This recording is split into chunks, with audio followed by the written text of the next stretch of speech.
Vous allez Colanda à travers syndicat télévision, tu peux se partout dans le monde, bisika bozomi. Tout ça toujours dans la partie présidentielle, partie l'UDPS, bisika, puis vous aurez vraiment des news, puis des actualités à travers syndicat télévision. Émission absolument actualité et bandit. Émission lelo actualité vraiment tokolo belanini. Actualité ça est tellement ébélé. Tout comme on a lelo na mkola lelo centenaire ya bandeko kimbangiste na kamba kuna déjà za koinda. Tout moni na discours ya chef de l'état ndenga te mkola lelo le 6 février mona kotanga te mutuko kene musala te po to honorer bandeko ya kimbangiste na mokolo yango. Nanga mukuna tomoni na assemblée provinciale esika pezaki na mukolo ya lobi mbutu mwana mboka gode mpo ifala ko ya metomoni lisusu aza na place wana pe kaka na ebonga wana vraiment ba découper ba député provinciaux ba retirer ki ba signature nazanga moko te na plateau pe to kolobela lisusu affaire ya ba journaliste o tozoka ba nungu ba lembongo ya Moïse Katumbi to ebite tozana ndeko mboloko awa na vraiment tozo symbole ba question d'actualité na senglo vous la brancher pour bo mandam à travers syndicat télévision. Bonjour. Bonjour maman journaliste. En tout cas santé za malamu ndengo zo monanga nazo seka boye. Nazane sengo makasi komona tongo komona lisusu pokwa obiso to lobaka na kikongo ngemba mingi. Donc nazane sengo ngemba pene tondinga na kati. Vraiment. Ok, voilà, émission la bise bandi, émission la bise tozana esengo no epi na ngambu na nganga pe na komi vraiment na esengo na mkwele lo total discours na on dirait qu'il y a kamba mokonzi ya mboka mwana mboka Fachi Beton esika api abina mokolo ya lelo le 6 pona ko honorer papa Simon Kimbangu eza mokolo moko férié mwana ko kendete mwana ko tanga te musala pe ko kendete to honorer papa wana na centenaire na bango ya Kimbangu. Oui, ngana lobaka il faut ba noir pe ba comprendre que avant Jésus ayape na kati ya ba noir tozalaki na mutu moko o azalaki véritable noir abunda pe pona congolais pona noir ezalaki Simon Kimbangu. C'est vrai pesa pe bien et puis pona ngana lobaka Kimbangu wana fois azala honoré à plusieurs fois puisque abunda ba mindele tango ba comprendre que mutu azama yele soto tikiye biso to ko bénéficier tana gâteau te na Afrique il faut to ça ni to éliminer. En tout cas nazo féliciter mukonza mboka c'est bien na discours asali na féliciter ngoma makasi. C'est très bien, il faut toi honorer moutouna maman. Wana place on a polémique ezate. Polémique ezate. Kimbangu c'est nos frères. Ngana benga ka nos ancêtres, so qui peut-être to landa vivre Kimbangu. Mbela lelo mundela ko saka na biso boete. Parce que lelo mundele azokumisa mboka na asale li biso jouer to sombi yango $200. Mais biso so to sali eke ko na limetao. Okene ko somba ngo ba biso $100 yo zo douter. Voilà que nous avons que l'élo mondial domine biso. Pourquoi? Parce que tu perdras un grand homme. C'est qui? C'est Kimbangu. Oui, moi je même pas na betu. Il faut betu landa vision avec Kimbangu parce que y a qu'un fou na betu. Abunda pe pona ba noir. Et la félicité chef de l'État. Un vrai Congolais na biloko wana koko zanga te.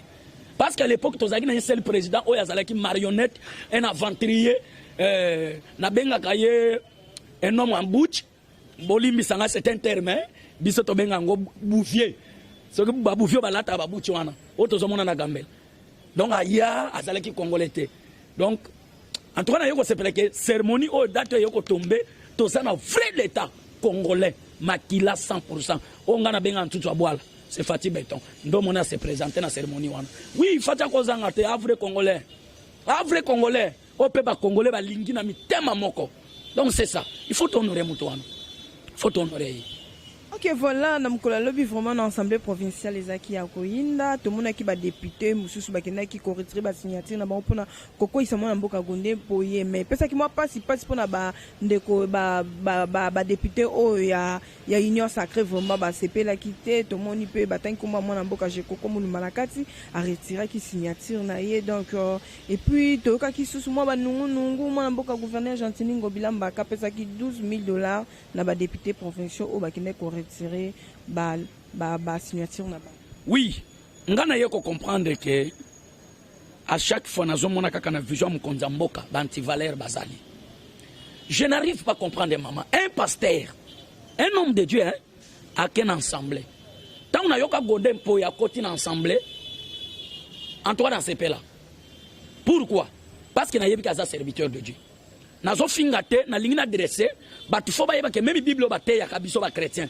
Un jour Bible on a kozonge la bango et puis comme ma Bible eza kokota lolate ba tu faut ba yeba que godem po itango koti na ba institution ya mboka et tant qu'un serviteur de Dieu nini oyo lakisi na ba païen rien du tout wana première question nanga nazo tunango monsieur Godin Poy un serviteur de Dieu au côté na ba institution ya pays nini oyo lakisi na ba paye et tant que pasteur yote ya ka vérité to banga nzambe mbongo ya mutute mwasi ya mutute muyibite kindumbate kindokite mais Godin Poy à côté d'assemblée provinciale ça m'étonne et puis ça la passe un pasteur c'est un voleur un pasteur muyibi munen un anti-valeur un malfaiteur.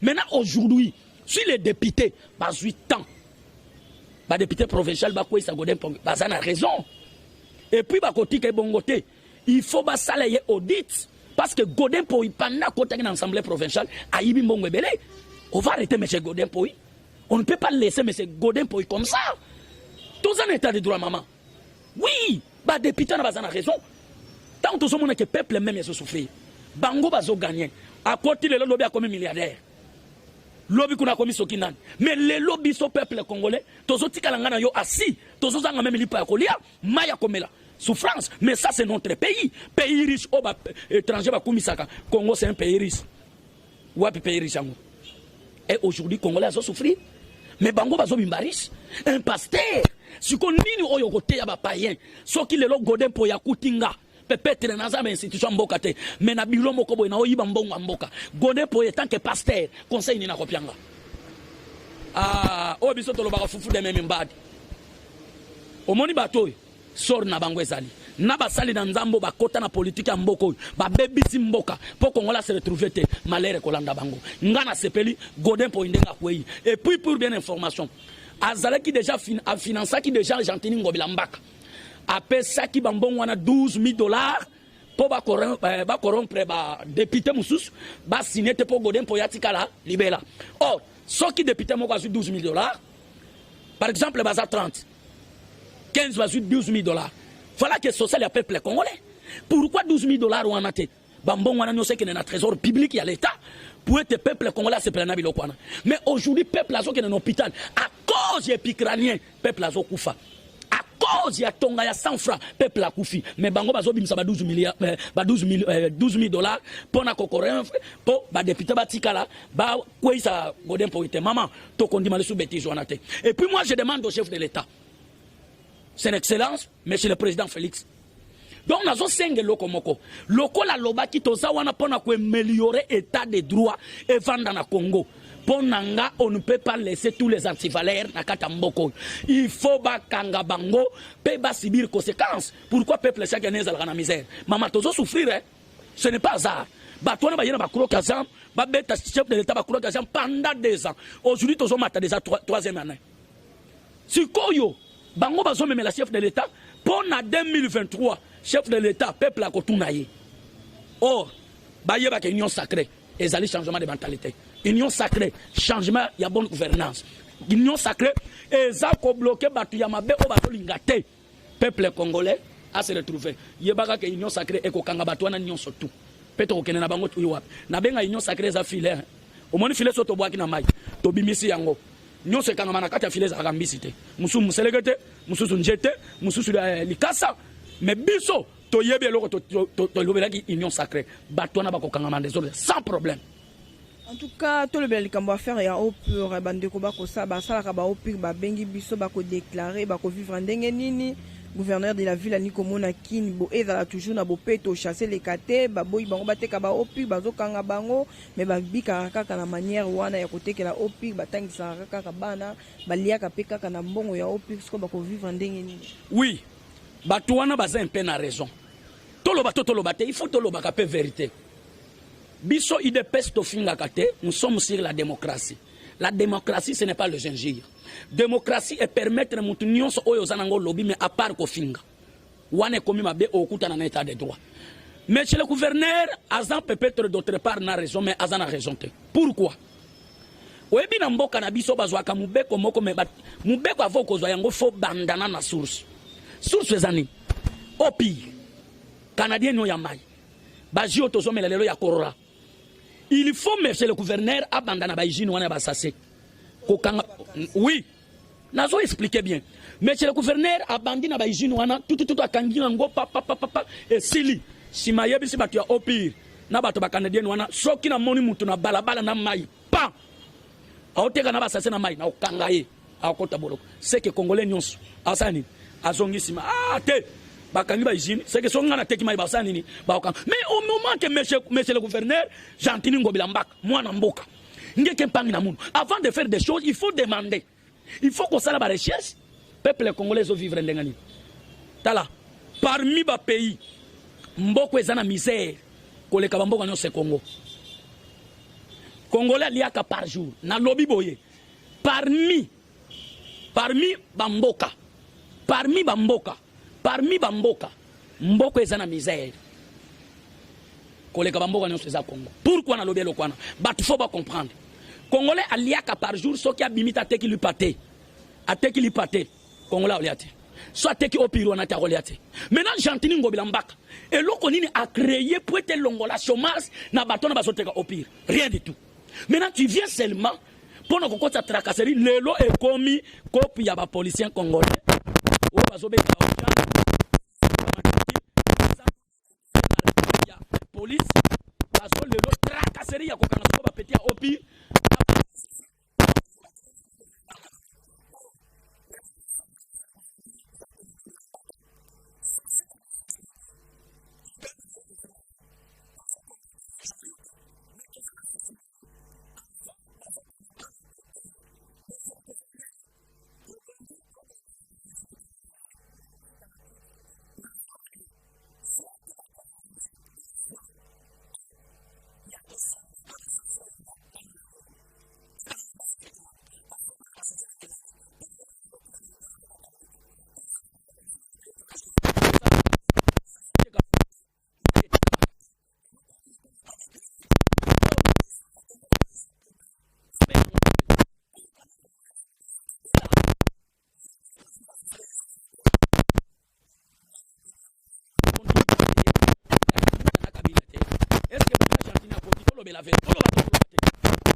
il faut bozabande bantu aboke banti valeur boke combattre pouvoir à chef de l'état biso wo toza batute to yako tika batute toza batute to kumisa batu umela non IDPS alobaka bongo te biso commander ko pleurer état de donner le peuple d'abord ce qui peuple congolais na allié te boyeba kabino bo autorité congolais bo sala kinyate et puis to chabino musukuti na suka parce que souci na biso lui de pèse tozoa qui pouvoir pour soutenir peuple congolais abima na misère abima na souffrance abima na kobela alia asepela abeta maboko c'est ça notre problème mais so qui bino bozo na ba vision kanga bana sase kanga bana opi nyoso na bazo distraire mkonja mboka ça ce sont les distractions na biso véritablement omoni Ngobila eloko na benga keke Bernard Ngobila Mbaka eloko mso asala qu'il faut raisonner akangi zandu tozaki na confinement pendant 5 mois batindi biso tosali descente moko na zandu to vérifier zandu boy musala mo totala na kati matembele boti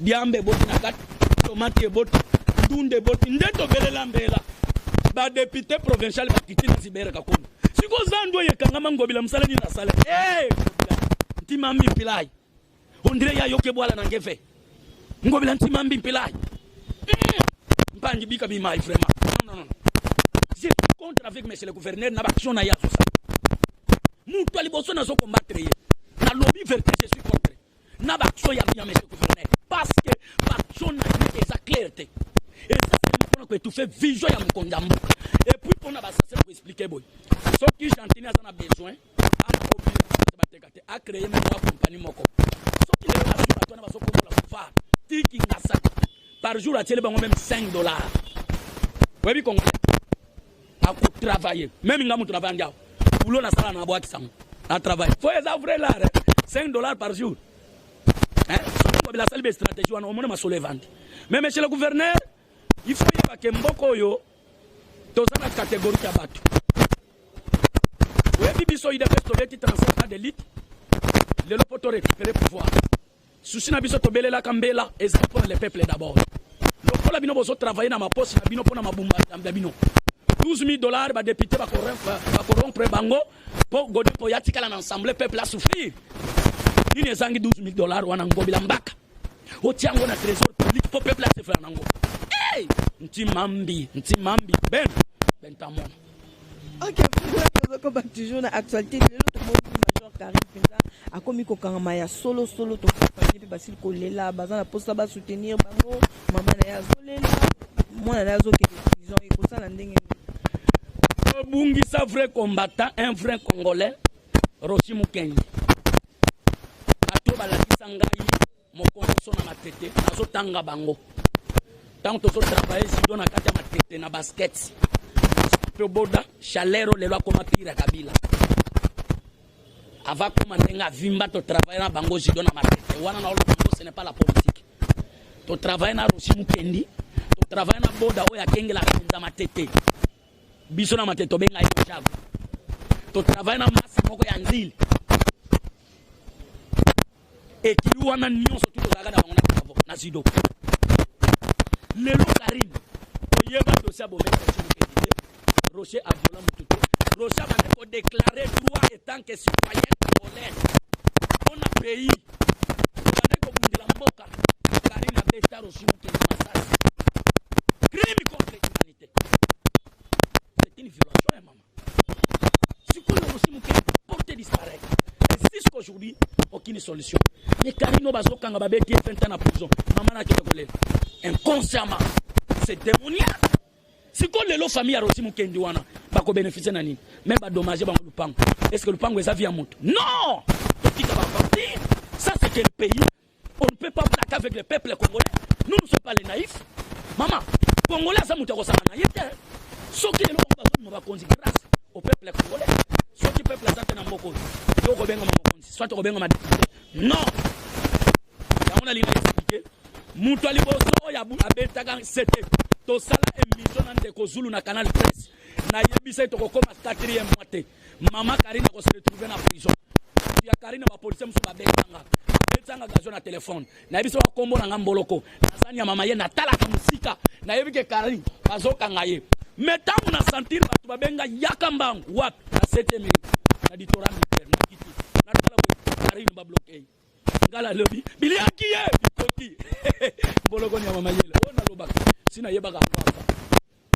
tout le bateau tout le bateau les sangatana sabola biloko na Jacques matière nazana Karine tango basambisi ye papa lobi non ce n'est pas moi nazwaki bexe pas ya nani mais ya ane c'est qui c'est Kalev mwizi ya zaza aza wapi dilelo azona na te landanga très bien mwizi ya zaza Kalev ya kimitilelo mais azali annoncer batu boya bakeka lève azana mbudi atonga ndako moko ya mabele ngana lobi tanke mbolo ko na mamanye soki bo tsetembe bo benga ngana 13h lobi na ko lakisa bino sika lève azali mo sami bimisi pa lobi alinga samba ba comprendre ligne mais procès à la paix en public et pas alors yango bomoni mama Karine tango ayoki chaleur or constitution ya mboka e permettre bisote commissaire de la police va s'ambisser dans le militaire. Il faut un transfert dossier na parquet. Ndo monaki Karine va transfert dossier na parquet ya matete. Ba kenda ki ba s'ambisser ba 4 procès na mito ba condamné ye azana prison ba 25 ans de prison avant d'avoir da kozonga mobile malamoko. Que voilà tout comme toujours mais tout ndeko otanga kombo ndeko Kalev on a passé une procès dans le public pour asamba pe bien bandeko pe ba yo ka pe maramoko caméra pa lobaka en public mais atikala ko lobelo ko moko te oyebi eloko ebebisa ka ba politicien na biso baza trop vite na ko loba mais eloko loba maîtriser kango yango moni yango ye memi mende lelo na check mende lobaka Kabila reste article 70 de la constitution mboka le président reste en fonction jusqu'à nouvelle installation du nouveau président. Oh, moni mende abandeko parler que Kabila akotikala libérer na Congo et comme royaume. Or, le lope faut comprendre que le président Félix reste en fonction jusqu'à arriver des équipes de Nazareth au Congo. Wana mbolo ko mkabeta. Kaka na article 70 mais na changer moi matière. Na zongela ko soba comprendre te na lobby menda yebisaka biso le président reste en fonction jusqu'à nouvelle installation du nouveau président. Maintenant, le président Félix Natangi na Combo reste en fonction jusqu'à arriver Jésus-Christ de Nazareth au Congo. Bayoka ni son. Tokotika ba côté. Tozana bino na sima. Toyebisa bino na pouvoir à Fatima Mulunge. État de droit en marche. Merci. Tant que comme na matete maman Karine baba bandi ko samisa tafu moko yepa loba ki nazana besoin procès nanga eleka bato nyonso bayeba biso to kanisa ki to koma na parquet babenginga mboloko kitana kitana zo pepina na zo koma kana kuleke Karina koko loba ke mutatina nga kabila Karina mnoko akonyango azongi normal azongi mwasi azalaka mobile azongi mwasi dem ko lango place na mona ke mama na la toloba te Kalev ndenge kamera senga na lingi procès na bato nyonso balanga baloba ka trop vite mais biloko baloba ba maîtriser kango te yango moni lelo FCC PPRD atiko kota contre mi na libulwe wo baza trop vite na koloba mais ba maîtriser politique te ndo moni Kalev azen discipliné pourquoi na benye discipliné kaka bazizo ye humiliaki ki avant na kitoko se présenter na justice et sengali le chef de l'état alongola bazizo ata kiti mususu kaka bazizo wana ndeka kosamisa Kalev tina suka kosibili ba conséquences voilà to bandi de ça de la gouvernement ya Samalukonde au Rwanda pour retarder biso pour moi va travailler comme ça donc j'étais là qui m'a mboka Moïse ka ko ko ubisa ko ko mpe kwa CP kuna ngo pe ko bazo pe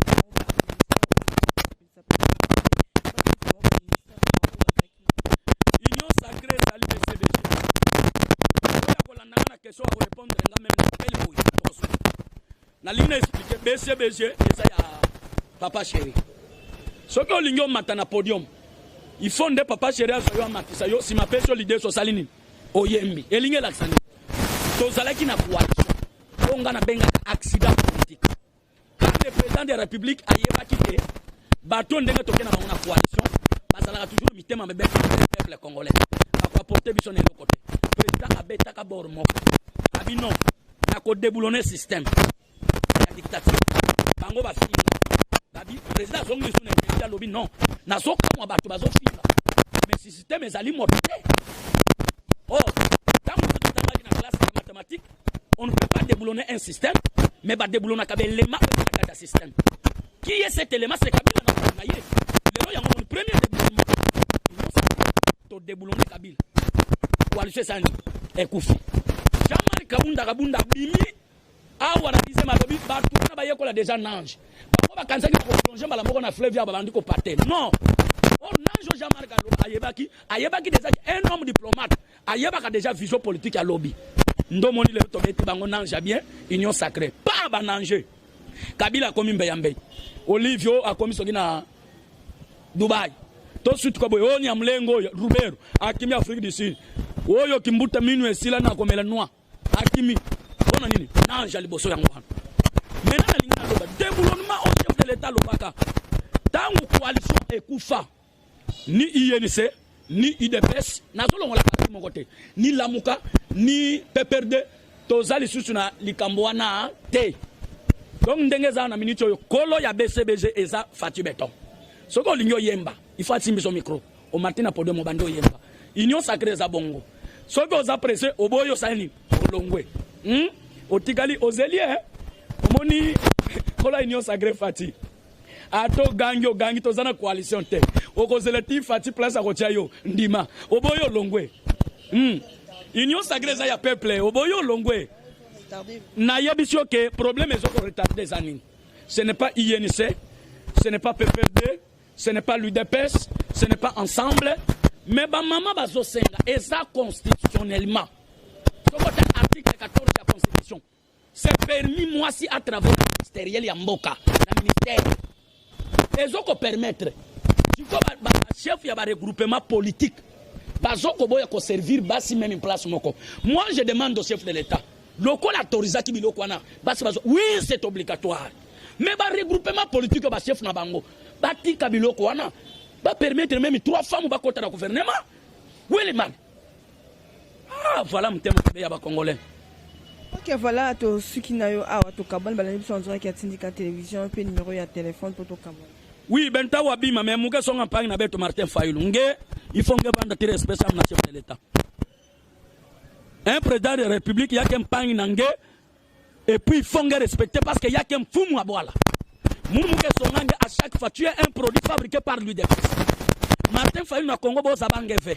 Mais grâce à Condé, qui s'est de Wamulumba, grâce à Félix, Pirina Martin Fayoulungue, mais bima ngeke sala sama na chef de l'état na langage ngeke basa sama na boalai nge Martin Fayulu ngeta kutana na base et puis ngeta kutana na peuple congolais ngemo malerai nge na ensemble sinaka tipanga minyembo yo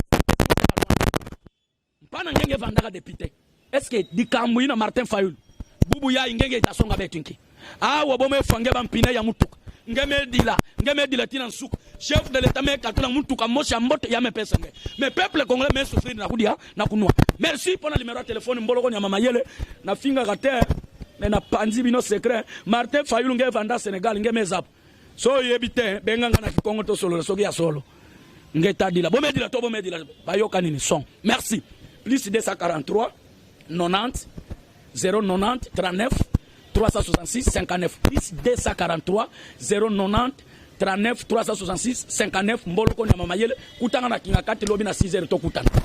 Ok, voilà, on est qui vraiment Mboloko, il y a parti des PS. Merci na Papi Kelly, merci na Rufin Kisombe, ma boss moko bien quoi. Donc merci à Richard Glong à Triple Code, difficile à définir depuis Paris. Merci à Chelou Tété, merci à Jemi Mavoka, à Olet Bangala.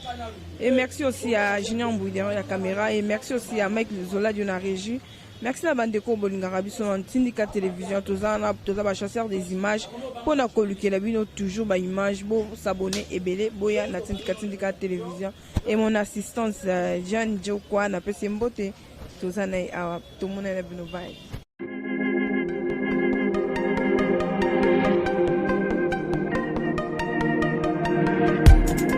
Après 25 ans d'expérience, eh oui, de 1995 jusqu'à ce jour, Elton Store, l'unique shop congolais de Londres, la Grande-Bretagne, il est Londres, et ça lui cause la fierté à la communauté nabiso, et surtout, il y a un homme d'affaires congolais sérieux dans la diaspora.